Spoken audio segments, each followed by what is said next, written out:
próxima entrevista. Ya estamos con nuestros invitados del día de hoy. Los vamos a saludar, recibir con un fuerte aplauso. Nos acompaña Andrea Marengo, médica de montaña, y además Nico Vega, guía de montaña. ¿Cómo están, chicos? Bienvenidos. Gracias por venir. Un placer. Bueno, Andrea ya nos acompañó el año pasado, pero nos parecía súper interesante volver a abrir esta charla, este juego, porque lamentablemente la semana pasada conocimos esta noticia de que otra persona más había fallecido luego de escalar la cumbre de la Aconcagua. ¿Son personas que estaban preparadas para hacer esto o por qué ocurren este tipo de accidentes? Este tipo de accidente ocurre como cualquier deporte de riesgo, ¿sí? Recordemos que la altura es un riesgo extra que tenemos, y que para lo cual nos tenemos que entrenar o preparar, ¿sí? Hace unos pocos días desde la redacción estuvimos hablando de los efectos de la altura. Y como todos sabemos, cuando vamos a la altura, a alturas mayores de 2.500 metros, lo que nos pasa principalmente es aumenta nuestra frecuencia cardíaca por la disminución de la cantidad de oxígeno que hay en el ambiente, aumenta nuestra frecuencia cardíaca, aumenta nuestra frecuencia respiratoria, ¿sí? Se produce un cambio en el pH de nuestro organismo y eso, sumado en los días, aparece un estímulo que da lugar a un aumento de los glóbulos rojos. Ese aumento de los glóbulos rojos que nuestro cuerpo hace como defensa, ¿sí? a esta disminución de la altura, disminución del oxígeno en realidad, no de la altura, es por altura disminuir el oxígeno, nos va a proteger sobre el efecto de esta hipoxia, ¿sí? Y nos va a ir permitiendo adaptarnos a las alturas, ¿sí? Tenemos alturas que van de los 2.500 a los 4.000, de los 4.000 a los 5.000 y más de los 5.500, que es gran altura. Recordemos que la Aconcagua es una de las 7 cumbres más altas del mundo, ¿sí? No es nada para desperdiciar, ¿sí? Y nos vamos a exponer a alturas prácticamente de 7.000 metros. Claro, es un montón. Entonces hay que prepararse. Por supuesto. Y esta persona que falleció había alcanzado la cumbre, había recibido también algunas advertencias en medio del camino de algunos guías que se habían encontrado que no iba muy bien. Le habían dicho, por ahí es más oportuno que bajes, tranqui, pero él se aventuró a seguir. Alcanzó la cumbre y en el descenso fue que se produjo el accidente fatal. Correcto, el deceso de esta persona ocurrió posterior a la cumbre. El esfuerzo físico que se realiza, sobre todo el último día de cumbre, es superior a los 6.000 metros. El esfuerzo cardiopulmonar, físico, respiratorio es bastante intenso, lo cual puede hacer que las personas ocurra esto, sobre todo el día de cumbre. Nos decía la doctora que hay que prepararse, que esto se entrena, que adaptarse a la altura es algo que se entrena. ¿Cómo lo entrenan, Nico, para prepararse y llegar a una cumbre tan alta? Escalando quizás cumbres menores. ¿Cómo uno llega a decir, ok, ya estoy en condiciones físicas y me mando a la Aconcagua? Bien, yo siempre hablo de que es parte de un proceso, de ir subiendo paulatinamente diferentes montañas de diferentes alturas, para conocer tu cuerpo sobre todo, cómo se va sintiendo a diferentes altitudes.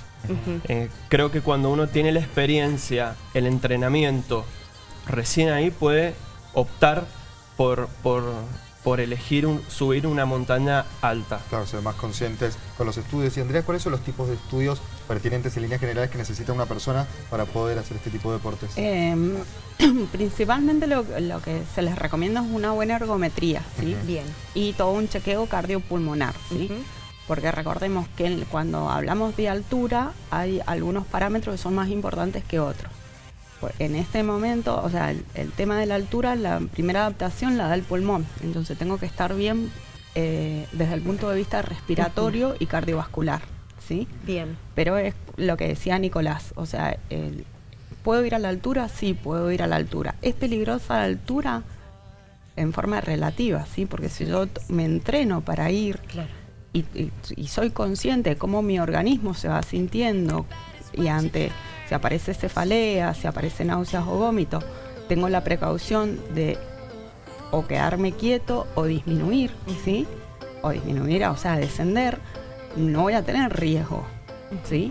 Pero si me están diciendo desde los guías o el servicio médico que no ascienda, ¿sí? Porque no me están viendo bien cómo respiro, no me están viendo bien en el semblante, ¿sí?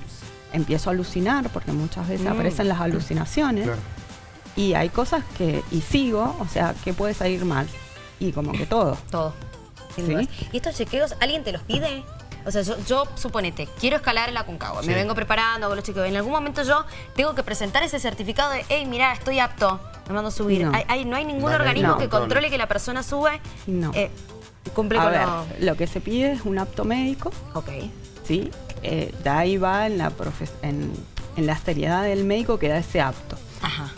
Este fin de semana estuvimos con la Aconcagua Trail, ¿sí? Que los corredores estuvieron corriendo a 4.000 metros, ¿sí? Es un montón. Es muchísimo y corrían distancias de importancia, de 42 a 100 kilómetros. Y muchos nos encontrábamos que no tenían una ergometría, ¿sí? Claro. Que es el Bueno, es esfuerzo básico. cardíaco, que es básico. Entonces a eso apuntemos. Y también nos encontrábamos con gente que no estaba preparada para la altura, que venía de Rosario, que corre en Rosario o corre en Buenos Aires y anda Y que es de otra 10. cosa. Pero cuando venía a correr en altura terminaba descompuesto, terminaba con dolor de cabeza, ¿sí? Que son los síntomas de mal agudo de montaña, el dolor de cabeza, náuseas o vómito, el vértigo, ¿sí? En tu experiencia como guía, Nico, ¿te has cruzado por ahí a muchas personas que decís, estos extranjeros se la regaron de la nada, pintó aventura, vamos a la Aconcagua y decís, esta gente no está experimentada, no está preparada para subir? ¿Se ve mucho eso? No se ve mucho, pero hay gente que va con muy poca experiencia y no contrata guías. Es muy Y importante eso, contratar un guía. Es muy importante, el guía te gestiona la seguridad en la montaña, Claro. Bien. que por ahí las personas desconocen. Ujú. Y por ahí leen en algún sitio web que es fácil Claro. y dicen, puedo lograrlo. Puedo, claro. Me ahorro el guía y me mando yo sola. Correcto. Y lo intentan, muchos tienen resultado positivo, logran su objetivo deportivo de lograr la cumbre, otros no. Y vos como guía, ¿qué es lo que haces, por ejemplo? Dices, garantizo la seguridad Sí. de mi cliente en este caso. Sí. ¿Cuál es, desde el momento en que parten hasta la cumbre, vos como guía, qué es lo que vas haciendo? Gestionando la seguridad, sobre todo de todas las personas. Ujú. ¿Los grupos aproximadamente de cuántos? Es un guía cada 3 clientes. Bien. Bien. Desde que tengan completo su equipo de montaña adecuado a tal actividad, Ujú. hasta el día de cumbre lograr su seguridad, y si vemos que alguno no está en condiciones de lograr la cumbre, tratamos de hablarlo con la persona, Bien.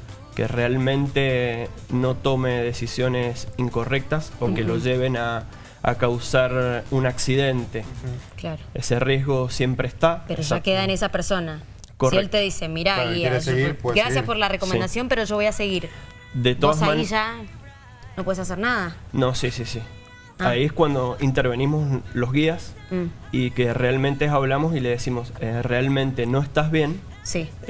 falta determinado tiempo para la cumbre y es la etapa más dura, más difícil, Claro. te sugerimos descender. Bien. Ahí es cuando un guía comienza a descender con Con esa esta persona. persona. Bien. ¿En Correcto. todo el trayecto hasta hacer cumbre ustedes tienen forma de tener comunicación con alguna base o algo? ¿O cómo se manejan en ese sentido? Sí, vamos comunicados las 24 horas, estamos comunicados con comunicación VHF con el campamento base, Bien. Ok. la patrulla de rescate Ujú. en montaña, el servicio de guardaparques y también llevamos localizadores satelitales. Ah, es Bien. fundamental tener un guía con todas Claro. estas tecnologías que facilitan muchísimas cuestiones vinculadas a la salud, básicamente. Correcto, porque hay que tener en cuenta que si bien Aconcagua es muy seguro, ya que cuenta con una patrulla de rescate y un helicóptero para un eventual evacuación y descenso de ese andinista, la seguridad es ante todo. ¿Y te ha pasado alguna vez de vivir una experiencia que un cliente tuyo se empezó a sentir mal? ¿Y cómo lo pudieron resolver de esa manera? Ha pasado, siempre pasa que hay clientes que no aclimatan bien a la altura, pero bueno, les sugerimos que lo mejor es descender y que Bien. su familia lo espere en casa y lo entienden. Sabes que he escuchado muchas veces un mito vinculado a la alimentación para prepararse para una travesía de este tipo. Dicen, un año antes de subir el Aconcagua no tenés que comer nada con sal. Es mentira. No. Es un mito. Era un mito. Es un mito. ¿Y qué onda con la alimentación? Debe ser una pata bastante importante. Es una pata bastante importante, ¿sí? Siempre tengo que estar bien alimentado para toda actividad física, ¿sí? En realidad, para todo tendríamos que estar bien alimentados.